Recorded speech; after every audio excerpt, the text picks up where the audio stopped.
In this video, I'm going to discuss the do's and don'ts of Fiverr.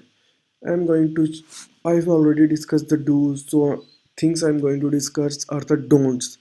Never ever share your email, contact number, links directly on Fiverr, otherwise, Fiverr will give you a warning. Never use payment word, email, phone number, WhatsApp, all Upwork, any other kind of stuff.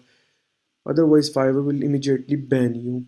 So make sure to read all the terms and conditions of Fiverr to avoid any kind of suspension, termination of your Fiverr account.